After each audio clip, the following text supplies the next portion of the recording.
In this video, we're going to take it back to Super Bowl 52. We'll go over how bizarre Malcolm Butler's benching was, and we'll talk about the theories surrounding the benching as well, including one backed by well-connected CBS analyst and former NFL MVP Boomer Esiason. So in 2017, Malcolm Butler played 1,038 snaps, which equates to about 97% of the Patriots' total defensive plays. In fact, he hadn't missed a defensive snap since November of that season. Meanwhile, cornerback Eric Rowe played just 261 snaps that year. Butler was at times very boom or bust for the team, but overall he played better than Rowe that year. Pro Football Focus ranked Rowe 188th out of 209 graded cornerbacks in the entire league. Then in Super Bowl 52, the cornerback who won the Super Bowl previously for Bill Belichick and the Patriots with his game-clinching interception a few years prior, was benched. He played 0 snaps on defense. It was Eric Rowe who started opposite Stephon Gilmore. And after the Patriots' 3 normal safeties, Devin McCourty, Patrick Chung, and Duron Harmon, when the Patriots needed extra defensive backs, they brought in special teams specializer Johnson Bademosi and lackluster Jordan Richards, a player who only seemed to be on the field or even on the team because he was drafted in the second round, and the coaching staff didn't want to give up on yet another second-round defensive back bust. If you're wondering, Richards was projected to go in the final rounds of the draft, but the Patriots decided to reach very badly. If Richards were taken in the later rounds, there's no way he would have still been on the team at this point. It always sounded like he was a hard worker and respected teammate, and that sounds like a good player in theory, but when you're competing for a Super Bowl, sometimes you gotta take the athlete part into account. And I'm sure Jordan Richards is a better athlete than me or you. Speak for yourself, Chase Chats. But when it comes down to the best couple thousand players in the world, or the 92 ones active in the Super Bowl, he suddenly doesn't stack up. And when the Eagles were in the process of dropping 41 points on New England, you'd think a change would have been made. How about when the Seahawks were picking on Kyle Arrington in Super Bowl 49, and Malcolm Butler came in to save the day. Even an Eagles assistant told Sports Illustrated, the plan was to go after 25 Eric Rowe. We could get Alshon Jeffrey out there against him. We had Rowe on our team here in Philly. We knew that was a mismatch. On third down, Foles went 6 for 7 for 137 yards when targeting Rowe, Bademosi, and Richards. Even if benching Butler was a football decision, why not at least put him in to see if he could do any better than that? Despite his 2017 season being a disappointment, he was still a second-team All-Pro the year before, and like we said before, had played just about every snap all year. So I'm not really buying the football decision excuse for not playing him the entire game. There's a difference between not starting a player for disciplinary reasons and benching a player all game while your team gets dismantled by a backup quarterback. What was so strange is that no one knew what in the world was going on. During the national anthem, Butler was seen crying. At the time, you would have figured that was just the emotions of the big game and his amazing journey to play in yet another Super Bowl. Then after the benching of a lifetime, Butler told ESPN, "They gave up on me," and said he could have changed the game. But nobody, not even those on the team, knew what happened. Tom Brady told Westwood One, "I'll say this, for a team, this side of the room is the offense, and this side is the defense. We don't interfere with them much." I didn't know. Malcolm kept coming over to me during the game and was like, "Come on, TB, let's go." And I kept going, what defense are we in where Malcolm's not on the field?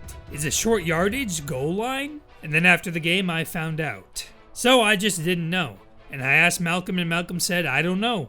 Coach has just decided something different." I said, okay, so I don't know what was a part of that decision making, but I know we were trying to win the game. I don't think we were trying to do anything but win. So yeah, it makes sense Brady wouldn't know. Except for, well, maybe a coach could have said, "Hey Tommy boy, we got Rowe and Batamosi out there over Butler, so you're gonna have to put up 42 this time." "Oh, what's that? You'll smash the Super Bowl record with 505 passing yards?" "Yeah, that's not gonna cut it. At least on Jordan Richards' watch." I heard Jordan Richards' watch run slow. Get it? Everyone from owner Robert Kraft to defensive tackle Alan Branch said they didn't know why Butler didn't play. Former Patriot Brandon Browner, the man who greatly contributed to Butler's famous interception to win Super Bowl 49, said the locker room was divided during the Eagles game.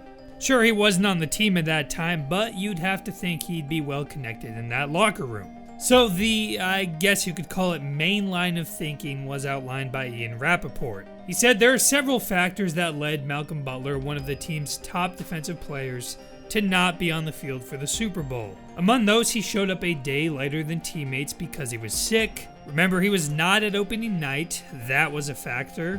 I'm also told that during practice this week, he really struggled, had a rough week of practice, perhaps because of illness, but maybe because of other things.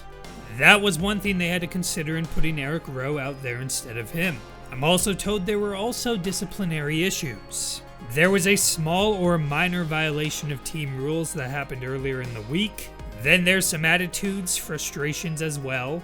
All of this combined to put Malcolm Butler not on the field to win the Super Bowl, but on the sideline watching. Now, if you want to believe that, then honestly it doesn't sound far off from what could have realistically happened. I will say that you know who also had a bad week of practice before Super Bowl? David Tyree. And also during the playoffs of the 2015 season, Chandler Jones showed up shirtless at a local police station and got down on his knees in what turned out to be a medical emergency from synthetic marijuana. Jones ended up starting in the divisional round. So you'd think whatever Butler did had to be worse than that to warrant no snaps in the Super Bowl. The popular rumor is Butler put his hands on a coach, specifically Patriots safeties coach Steve Belichick. That would be something worse than what Jones did and would also demand a heftier punishment. The reason this rumor has by far the most firepower is that CBS analyst and former NFL quarterback Boomer Esiason has backed it up. The news never got out officially because Belichick punished him, but wasn't about to give that ammo to the media. It certainly wouldn't be a good look for his own football team, especially when it involves his own son who's a coach on the team. And Butler was never going to admit to doing that because he was at the end of a contract a year. He needed to act like he didn't know why he was suddenly and bizarrely benched, because that would end up looking the best for him, and as a result would get him the most money. Now, the most glaring hole in this rumor is why did Butler dress for the game instead of getting sent home? And I suppose the reasoning for that would be that it happened right before game time. The timing of the incident would go along with the story that he was told of the benching an hour before the game, which is why he was crying so much during the anthem. There are other rumors as well, like Butler being the main source for Seth Wickersham and ESPN's piece on the beginning of the end in Foxborough, a story that many in the Patriots organization would probably call a hit piece. No matter what happened, when Browner called the locker room divided, several active players liked his post. There was clear dissatisfaction about the punishment not fitting the crime, or the lack of an explanation on what went down. Maybe the altercation wasn't very big, or maybe it was done privately.